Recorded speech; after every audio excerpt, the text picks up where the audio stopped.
English ಭಾಷೆ ಉದ್ಯೋಗವನ್ನ ತಂದ್ಕೊಟ್ರೆ ಮಾತೃಭಾಷೆ ಭಾವನೆಯನ್ನ ತಂದ್ಕೊಡುತ್ತೆ ಅನ್ನೋ ಮಾತು ಈಗ ಮತ್ತೆ ಮತ್ತೆ ಕೇಳಿ ಬರ್ತಾ ಇದೆ. ಇಂದು ಸೋಷಿಯಲ್ ಮೀಡಿಯಾದಲ್ಲೂ ಕೂಡ ಭಾರಿ ಚರ್ಚೆಗೆ ಗ್ರಾಸವಾದಂತಹದ್ದು ಖಾಸಗಿ ಶಾಲೆ ಒಂದರಲ್ಲಿ ಮಗು ಕನ್ನಡ ಮಾತನಾಡಿದ್ದಕ್ಕೆ ಪನಿಷ್ಮೆಂಟ್ ಕೊಟ್ಟಿರುವಂತದ್ದು. ಖುದ್ದು ಕನ್ನಡ ಪರ ಸಂಘಟನೆಯವರು ಬಂದಿದ್ದಾರೆ. ಏನಾಯ್ತು ವಿಚಾರ, ಯಾಕೆ ಆ ಮಗುಗೆ ಪನಿಷ್ಮೆಂಟ್ ಕೊಟ್ಟರು, ಖುದ್ದು ಮಾತಾಡ್ಸ್ತಾ ಹೋಗೋಣ. ಸರ್, ಏನ್ ವಿಚಾರ, ಯಾಕೆ ಇಷ್ಟೊಂದು ಚರ್ಚೆ ಆಗ್ತಿದೆ ಅಂತ? ಮೇಡಮ್, ನಿಜವಾಗ್ಲೂ ಇದು ಕೇವಲ ಒಂದು ಭಾಷೆ ವಿಚಾರ ಅಲ್ಲ, ಇದು ಕನ್ನಡಿಗನ ಅಸ್ಮಿತೆ ವಿಚಾರ. ಮುಂದಿನ ಪೀಳಿಗೆಯಲ್ಲಿ ಕನ್ನಡಿಗನ ಹೃದಯದಲ್ಲಿ ಎಷ್ಟರ ಮಟ್ಟಿಗೆ ನನ್ನ ಭಾಷೆ ಉಳ್ಕೊಳ್ತದೆ ಅನ್ನುವಂತಹ ಒಂದು ಆತಂಕ ನಮ್ಗೆ ಕಾಡ್ತಾ ಇದೆ. ಯಾಕೆ ಅಂತ ಹೇಳಿದ್ರೆ, ಯಾವ ಶಾಲೆ ಇವತ್ತು ಜ್ಞಾನದ ದೇಗುಲ ಆಗ್ಬೇಕಿತ್ತು, ಅದೇ ಶಾಲೆ ಇವತ್ತು ಒಂದು ಭಾಷೆಯನ್ನ ಮಣ್ಣಲ್ಲಿ ಮುಚ್ಚಾಕ್ತಕ್ಕಂತ ಸ್ಮಶಾನವಾಗಿ ಬದಲಾವಣೆ ಆಗ್ತಾ ಇದೆಯಲ್ಲ. ನಿಜವಾಗ್ಲೂ ಕೂಡ ನಮ್ಗೆಲ್ಲರಿಗೂ ಕೂಡ ಆತಂಕ ಆಗ್ತಾ ಇದೆ. ಮುಂದಿನ ಪೀಳಿಗೆಗೆ ಯಾವ ರೀತಿ ಸಂದೇಶ ಈ ಒಂದು ಶಾಲೆಗಳು ಈ ರೀತಿ ಕಲಿಸ್ಕೊಡ್ತವೆ ಅಂತ ಹೇಳಿ. ಇವತ್ತು ಬೆಂಗಳೂರಲ್ಲಿ ಇರ್ತಕ್ಕಂಥ ಬಹುತೇಕ ಖಾಸಗಿ ಶಾಲೆಯಲ್ಲಿ ನೀವು ಕೇಳಿ ನೋಡಿ, ರಿಯಾಲಿಟಿ ಚೆಕ್ ಮಾಡಿ ನೋಡಿ, ತನ್ನ ಮಕ್ಕಳು ತನ್ನ ಭಾಷೆಯಲ್ಲಿ, ತನ್ನ ಮಾತೃಭಾಷೆಯಲ್ಲಿ ಮಾತಾಡುವಂತ ಸ್ವಾತಂತ್ರ್ಯ ಇಲ್ಲ, ಹಕ್ಕನ್ನ ಕಿತ್ಕೊಂಡಿದೆ. ಇಂಗ್ಲಿಷ್ ನ ಕಲಿಸುವಂತ ಭರದಲ್ಲಿ ಕನ್ನಡವನ್ನ ಮಾತಾಡಬಾರದು, ಮಾತಾಡಿದ್ರೆ ಅವ್ರಿಗೆ ದಂಡಿಸುವಂತ ಕೆಲಸ, ಹೊಡೆಯುವಂತ ಕೆಲಸ, ಹಲ್ಲೆ ಮಾಡ್ತಕ್ಕಂಥದ್ದು. ಅದು ಬಿಟ್ರೆ 200 ಸಲ I will never speak Kannada in this campus ಅಂತ ಏನು ಒಂದು ಶಿಕ್ಷೆಯನ್ನ ಕೊಡ್ತಾ ಇದಾರಲ್ಲ, ನಿಜವಾಗ್ಲೂ ಕೂಡ ನಮ್ಗೆ ನಾಚಿಕೆ ಆಗ್ತಾ ಇದೆ, ಮತ್ತೆ ಭಯ ಆಗ್ತಾ ಇದೆ. ಮುಂದಿನ ಪೀಳಿಗೆ ಯಾವ ರೀತಿ ಹೋಗ್ತಾರೆ ಅಂತ ಹೇಳಿ. ಕನ್ನಡವನ್ನ ಕರ್ನಾಟಕದಲ್ಲಿ ಮಾತಾಡದೆ ಇನ್ಯಾವ ರಾಜ್ಯದಲ್ಲಿ ಮಾತಾಡಬೇಕು? ತಮಿಳ್ನಾಡಲ್ಲಿ ತಮಿಳ್ ಮಾತಾಡ್ತಾರೆ, ಆಂಧ್ರದಲ್ಲಿ ಆಂಧ್ರ ಮಾತಾಡ್ತಾರೆ, ಕರ್ನಾಟಕದಲ್ಲಿ ಯಾಕೆ ಕನ್ನಡ ಮಾತಾಡಬಾರದು?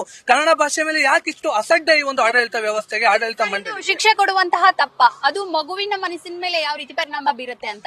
ಮಕ್ಕಳ ಮನಸ್ಸಲ್ಲಿ ಕನ್ನಡ ಮಾತಾಡಲೇ ಏನು ಅಕ್ರಮ, ಏನು ಅಪರಾಧ, ಏನೋ ಕನ್ನಡ ಮಾತಾಡೋದು ಅಪರಾಧ ಅನ್ನುವಂತ ರೀತಿ ಆ ಒಂದು ಮನಸ್ಥಿತಿನ ತರಿಸುವಂತ ಕೆಲಸವನ್ನು ಏನು ಶಾಲೆ ಆಡಳಿತ ಮಂಡಳಿ ಮಾಡ್ತಾ ಇದೆಯಲ್ಲ, ಶಾಲಾ ಆಡಳಿತ ಮಂಡಳಿ ತಿದ್ದುವಂತ ಕೆಲಸವನ್ನ ಮಾಡಬೇಕು. ಭಾಷೆಯ ವೈವಿಧ್ಯತೆ ಈ ಭಾರತ ಒಂದು ಏನು ರೂಪಿತ ಆಗಿದೆ, ವಿವಿಧತೆಯಲ್ಲಿ ಏಕತೆ, ವಿವಿಧ ಭಾಷೆಗಳ ಆಧಾರದ ಮೇಲೆ ಒಂದು ಭಾರತ ರಚನೆ ಆಗಿರ್ತಕ್ಕಂಥ ಸತ್ಯವನ್ನ, ಇತಿಹಾಸವನ್ನ ಶಾಲೆ ಆಡಳಿತ ಮಂಡಳಿ ನೆನ್ಪು ಮಾಡ್ಬೇಕಾಗ್ತದೆ. ಬಿಟ್ರೆ ಮಕ್ಕಳ ಮನಸ್ಸಿನಲ್ಲಿ ಕನ್ನಡ ಮಾತಾಡೋದು ಅಪರಾಧ ಅನ್ನುವಂತ ಭಾವನೆ ತರಿಸಬಾರ್ದು ಅನ್ನೋದು ನಮ್ಮ ಕಾಳಜಿ ಅಷ್ಟೇ ಮೇಡಮ್.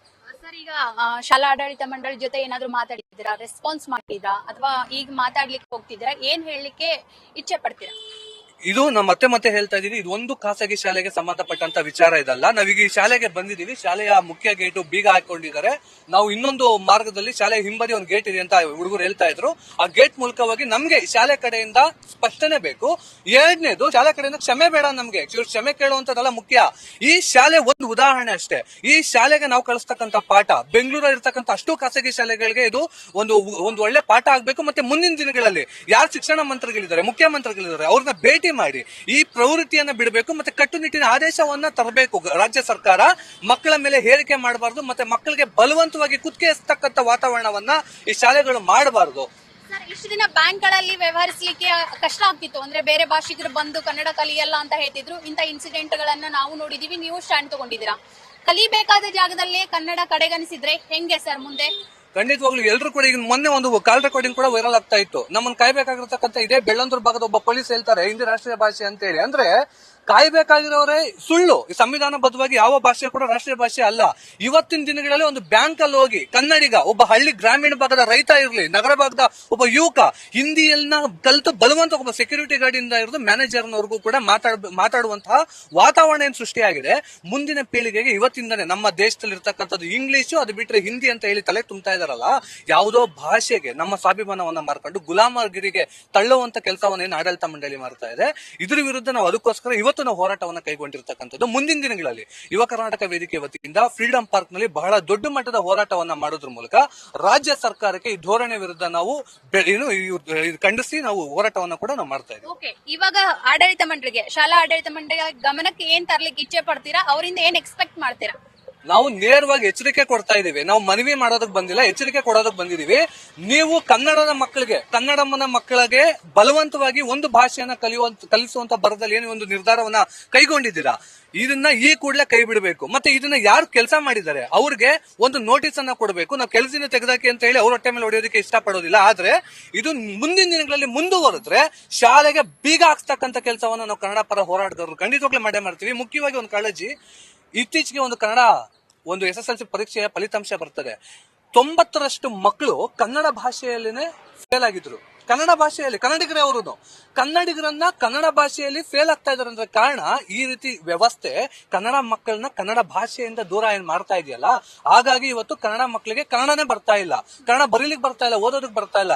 ಈ ಧೋರಣೆಯನ್ನ ಮತ್ತೆ ಬೆಳೆಯುವ ಸಿರಿ ಮೊಳಕೆನಲ್ಲಿ ಅಂತ ಹೇಳ್ತಾರಲ್ಲ, ಅದೇ ರೀತಿ ಶಾಲೆಯಿಂದ ಏನು ಈಗ ತಾನೇ ಪಾಪ ಅವ್ರ ಮುಖ್ಯ ಸಮಾಜಕ್ಕೆ ಹೋಗುವಂತವ್ರು ಇವರೆಲ್ಲ. ಸ್ಕೂಲ್ ಆದ್ಮೇಲೆ ನೆಕ್ಸ್ಟ್ ಕಾಲೇಜ್ಗೆ ಹೋಗಿ ಆಮೇಲೆ ಒಳ್ಳೊಳ್ಳೆ ಕೆಲ್ಸಕ್ಕೆ ಹೋಗೋರು ಈಗ್ಲೇನೆ ಭಾಷೆ ಬಗ್ಗೆ ಅಸಡ್ಡೆ ಭಾವನೆಯನ್ನ ತರಿಸಿದ್ರೆ ಮುಂದಿನ ದಿನಗಳಲ್ಲಿ ಯಾವ ರೀತಿ ಭಾಷೆ ಉಳಿಯುತ್ತೆ? ಸರ್, ನಾನೊಂದು ಪ್ರಶ್ನೆ ಈಗಷ್ಟೇ ಅಬ್ಸರ್ವ್ ಮಾಡಿದೆ. ಈ ಒಂದು ಬ್ಯಾನರ್ ಫುಲ್ ಕನ್ನಡದಲ್ಲೇ ಇದೆ, ಒಳಭಾಗದಲ್ಲಿ ಯಾಕೆ ಕನ್ನಡ ಅಲೋ ಇಲ್ಲ ಅಂತ? ಅದೇ ಹೇಳೋದು, ಕೆಲವೊಂದು ನಿಯಮಗಳು ಬರೀ ನಾಮಫಲಕಕ್ಕಷ್ಟೇ ಸೀಮಿತ ಆಗಬಾರದು, ಮನಸ್ಸಿಗೆ ಸೀಮಿತ ಆಗಬೇಕು. ನಾನು ಹೇಳ್ತಾ ಇರೋದು, ಭಾಷೆ ಕೇವಲ ಪುಸ್ತಕದ ಮೇಲೆ ಬರೆಯುವಂತ ಅಕ್ಷರ ಅಲ್ಲ ನಮ್ದು. ಇದೊಂದು ಭಾವನೆ, ಇದೊಂದು ಅಸ್ಮಿತೆ. ಇದು ಉಳಿದ್ರೇನೆ ಕನ್ನಡಿಗರು ಉಳಿಯೋದು. ಕನ್ನಡ ಉಳಿಲಿಲ್ಲ ಅಂತ ಹೇಳಿದ್ರೆ ಕನ್ನಡಿಗರಿಗೆ ಉಳಿಗಾಲ ಇಲ್ಲ. ನಾನು ಹೇಳೋದು, ನಾಳಿನ ನಮ್ಮೆಲ್ಲರ ಭವಿಷ್ಯದ ದೃಷ್ಟಿಯಿಂದ ಇವತ್ತು ಏನು ಒಂದು ಶಾಲೆ ಕೈಗೊಂಡಿದೆ, ಇಂಥ ಕೆಲವೊಂದು ಕೆಟ್ಟ ನಿರ್ಧಾರ, ನಾಡದ್ರೋಹಿ ನಿರ್ಧಾರ, ನಾಡ ವಿರೋಧಿ ನಿರ್ಧಾರ, ಇದನ್ನು ಈ ಕೂಡಲೇ ಕೈ ಬಿಟ್ರೇನೆ ಮುಂದಿನ ಪೀಳಿಗೆಯಲ್ಲಿ ಕನ್ನಡಿಗರು ನಾವೆಲ್ಲರೂ ಕೂಡ ಉಳಿಯೋದಕ್ಕೆ ಸಾಧ್ಯ, ನಮ್ಮ ಅಸ್ಮಿತೆ ಉಳಿಯೋದಕ್ಕೆ ಸಾಧ್ಯ. ನೋಡಿದ್ರಲ್ಲ, ಶಾಲೆಯ ಆವರಣ ಹೊರಭಾಗದಲ್ಲಿ ಕನ್ನಡದಲ್ಲಿ ನಾಮಫಲಕ ಇದೆ. ಇದು ಕೇವಲ ನಾಮಫಲಕಕ್ಕೆ ಮಾತ್ರ ಸೀಮಿತ ಆಗಿರಬಾರ್ದು. ಜೊತೆಗೆ ಇಂಗ್ಲಿಷ್ ಉದ್ಯೋಗಕ್ಕಾದ್ರೆ, ಅಂದ್ರೆ ಬೇರೆ ಭಾಷೆಯ ಉದ್ಯೋಗಕ್ಕೆ ಮಾತ್ರ ಸೀಮಿತ. ಈ ನಮ್ಮ ಮಾತೃಭಾಷೆ ಏನಿದೆ ಅದು ಭಾವನೆಗೆ ಸಮಾನ. ಈ ಒಂದು ಘಟನೆ ಹಿನ್ನೆಲೆಯಲ್ಲಿ ನಾವು ಶಾಲಾ ಆಡಳಿತ ಮಂಡಳಿ ಜೊತೆ ಮಾತಾಡ್ತೀವಿ. ಈ ಶಿಕ್ಷೆಯನ್ನ ಕೊಟ್ಟಂತಹ ಶಿಕ್ಷಕಿಗೆ ಅಥವಾ ಒಂದು ನೋಟಿಸ್ ಕೊಡ್ಬೇಕು, ಕೆಲಸದಿಂದ ತೆಗೆಯುವ ಅವಶ್ಯಕತೆ ಇಲ್ಲ ಅನ್ನೋ ಮಾತನ್ನ ಕನ್ನಡ ಪರ ಸಂಘಟನೆ ಹೇಳಿರುವಂತದ್ದು. ಕ್ಯಾಮರಾ ಪರ್ಸನ್ ಮಧು ಜೊತೆ Savitha Ramachandra, news first, Bengaluru. News first, ನಿರ್ಭೀತಿಯಿಂದ ನಿಮ್ಮ ಪರವಾಗಿ.